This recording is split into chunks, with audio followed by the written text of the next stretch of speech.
Welcome to Ag Over Easy, the podcast from Channel where you get breakfast with a side of agronomic insight. I'm your host, Janice Person, and today we're celebrating our final episode of the season with a French toast to farmers. We're bringing out extra placemats to welcome a few seasoned ag professionals from different backgrounds. By blending their unique perspectives, we'll have our sweet, syrupy topping for this French toast to farmers. So as we approach a new year, let's look back at 2020. What can we learn? What are we grateful for? And how do we give thanks to our fellow farmers at the heart of this industry?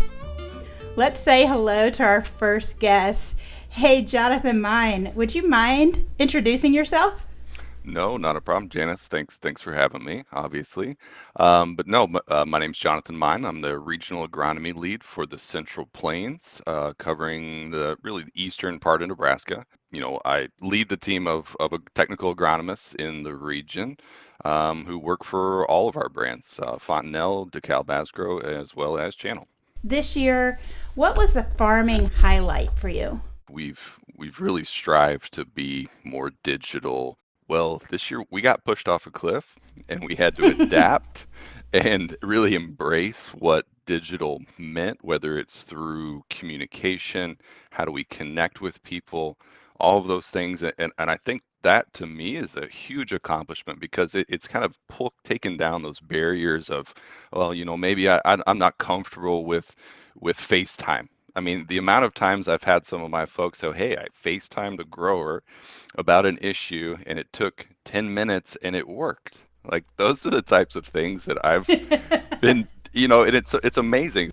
Well, I think you kind of got a little bit into the next question already, but I want to say agriculturally, like in terms of on-farm, what really surprised you this year? I started the year in our vegetable business, which, talk about incredible supply chain disruptions through March and April, seeing some growers in some markets go through some incredibly challenging times. But at the same time, then seeing, home garden a renewed interest in growing Yep. vegetables. I can't even tell you how many of some of our retailers we work with that service that market who their websites crashed. They were working almost 24 hours a day to fulfill orders because all of a sudden everybody is buying seeds, looking to grow produce on their own, which was super cool to see that happen. Yeah. Could you give me like one word or a phrase that kind of sums up, describes 2020? For me, it's probably resilience. I think we've seen you talk about and I think 2020 kind of embodies what it means to be a farmer, right? You are thrown different challenges every day. You have to confront them, come up with a plan, and address them and move forward. And knowing that tomorrow is going to be a new day, there's going to be a new challenge thrown at you, and you just figure it out. And I think that pretty much embodies 2020. That's a good one. That's a really solid word for this year, and I think a very different positive spin on some of it than maybe others would think of first. So what drives you, Jonathan? What drives you to do what you do?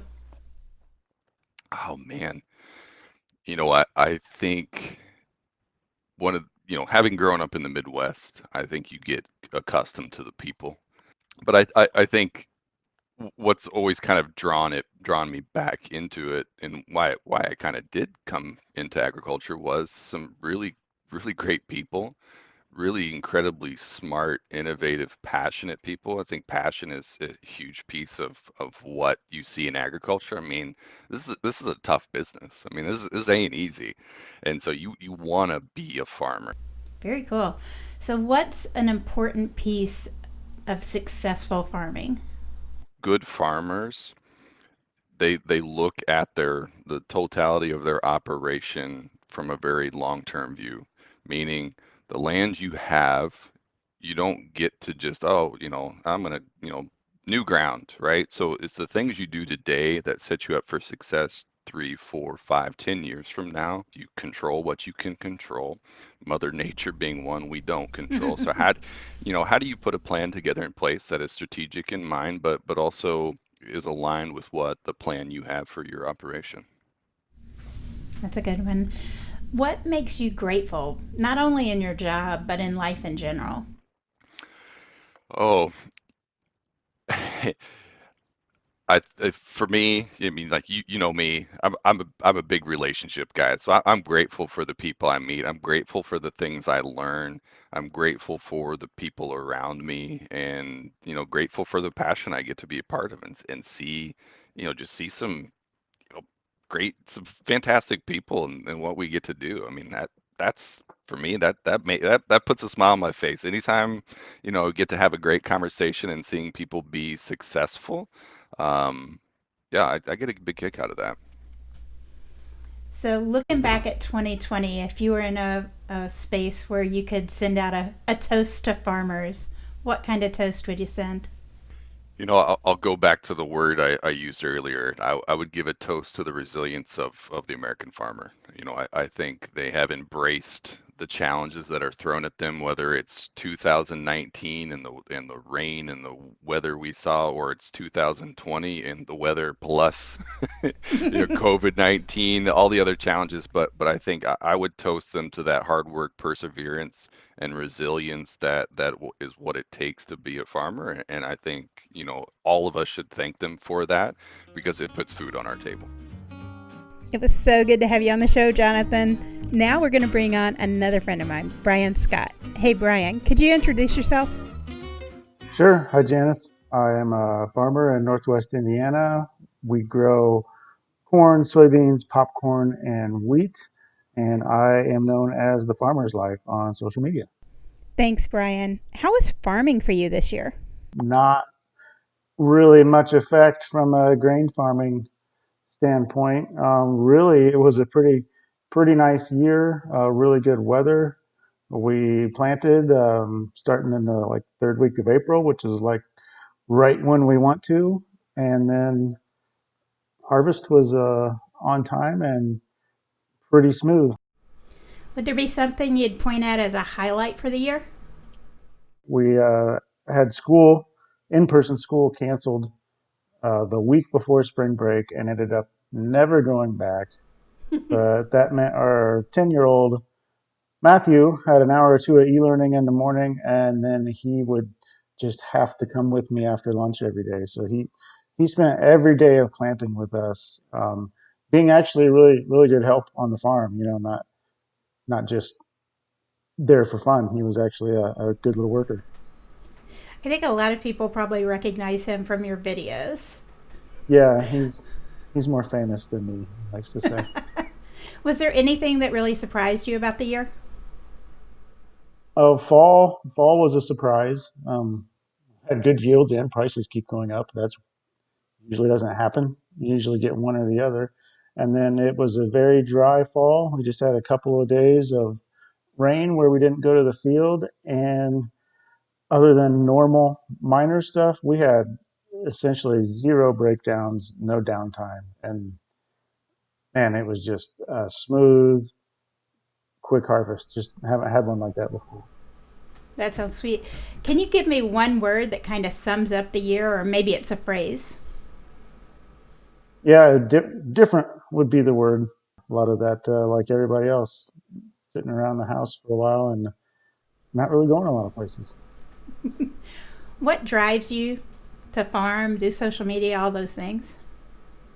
Yeah, so the farming for me, I say I had to leave the farm to know I was supposed to come back. So I worked in town for about 6 years after college, and that cured me of having a normal job. I found out that wasn't I found out that wasn't for me.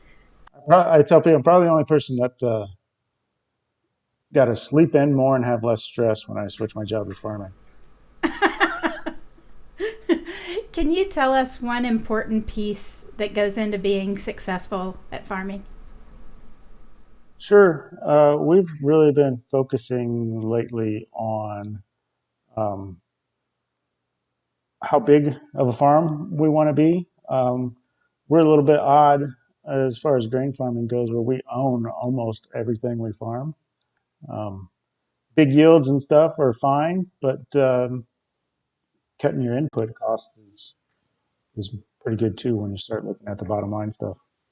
What makes you grateful, not just in farming, but also in life in general?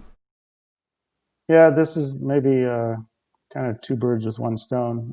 We said I left the farm for a few years, and there was always an open slot for me to come back. We didn't have to do anything special business wise to get me back on the farm. And I know there's a lot of people that haven't been able to come back to the farm, or they definitely had a more difficult path than I did. I realized I had it pretty easy, so I'm thankful for that and was able to come back to this lifestyle. Yeah. Thinking back to the rest of the year and giving up a toast to fellow farmers, what would you toast? I would say over the last year or two, let's give a toast to the livestock people because they've had a bumpy ride. That sounds like a great place to wrap it up. Thanks so much, Brian, for joining us today. Thank you. Our next guest, Business Savvy, earned her the Executive Women in Agriculture Trailblazer Award from Top Producer. She's also my friend, April Hennis. Tell us a little bit about yourself, April. I love that intro. Thank you, Janice. I'm a farmer from north central Iowa. I farm corn and soybeans and have some pasture. I'm on my family's century farm. Will be 120 years in the family this year, and I'm very proud of that. And this is my 35th year on the farm. So, April, what was this year's farming highlight for you? Oh, I guess this year's farming highlight, I had two of them. A dry spring. We haven't had a dry spring for years, so it was nice not to have to clean out gauge wheels on the planter this spring. And then my second best part was the really good yields I had this fall, even though we were in a D2 drought. And fortunately, the derecho, the high winds missed me. So those that were truly my highlights of the year. Can you tell me what surprised you the most? What surprised me the most is how well the crops did. With everything they went through, I only had 4 inches of rain since July, the beginning of July. So to have actually record yields for my corn and over about average yields for my soybeans, and they were on my lightest soils, I was thrilled with that. That sounds like a great win. Yes. All right. If you could give me one word to summarize 2020, what would it be? Maybe a phrase. There's no way one word can summarize this year. Oh, well, I'm going to go with unprecedented. Isn't that great? Other than I'm sick of hearing that word, but so many things we've had to get used to this year that are so different, but we as farmers adapt and roll with it and look forward to the next year. Yeah, I would agree. What drives you to do what you do? The love of the land, taking care of the land, knowing I can get up, make something better, more productive, and the ability to pass that along to the next generation, to our daughter. It really does get me going. And knowing I'm making this soil and ground better than when I inherited it. How about one important piece that goes into a successful farm? One important piece. That's good. Caring comes up right away, and I don't know why. That's interesting, but just caring for your family and the farm and the soils and things around it. You just have to really put your all into what you do. And a lot of that is just caring for about what you do and who you do it for. That is the perfect lead in for my next question, which is what makes you grateful, both in your job and your life in general? Wow. Well, that I guess that was a perfect lead in. What makes me grateful was to be born into a farming family. Seriously. Um, when I talk to kids and they want to be farmers or anyone, I say, unfortunately, you can't just wake up and say, "Oh, I want to be a farmer." Like I want to be a fireman or a policeman or something like that. It just isn't possible. You either have to marry into it or be born into it. And I was so fortunate to be born into it, to not listen to the naysayers who say girls can't farm And 35 years later, I'm here farming on my own because my husband works in town. He has never driven my tractors or combine or anything, but it's just me out here. So that's what truly makes me grateful. All right. And so for the final question, what would be your French toast to farmers? You know what? Since I never obey the rules, and only sometimes if there's something legal involved, I might. But I'm going to have two. I'm going to have two toasts, and one for the farmers.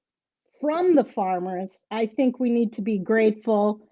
I would like to toast all the researchers and people who work in the ag industry because this year we are essential, but I never had a glitch in planting or combining or spraying or anything. And that is because of all the people who work in the ag industry and my great yields. And that's because of the research done and I mean, not only seed research, chemicals and everything. You know, I am so thankful and would like to raise a big glass to all of those who work in the ag industry. And as my second one is to all the farmers, I truly could not have made it through 2020 without toasting my fellow friends and farmers. We all need a network. We think we're big and strong and can handle anything, but farmers need a network too, and we need people to, you know, cry on their shoulder when we need to. And that's truly what, you know, having a network of farmer friends is about. So here's to the farmers. That's perfect. Thanks so much for joining us, April. My pleasure. Before we end our French toast to farmers, I want to look back at the words our guests each chose to describe 2020. Brian and April went with different and unprecedented, which definitely sum up the year. But I like how Jonathan's word, resilience, describes how farmers and the ag community responded. This year was an example of farmers adapting to new technology and navigating the unknown with a certain strength. And I can't help thinking how lucky we are to work in an industry that bands together when times are tough. So here's to the hardworking farmers. May your next season bring the best yields yet. Thanks for listening to our season finale, Ag Over Easy, the channel podcast where you get breakfast served with a side of agronomic insight. Be sure to subscribe to Ag Over Easy wherever you listen to podcasts or at agovereasy.com.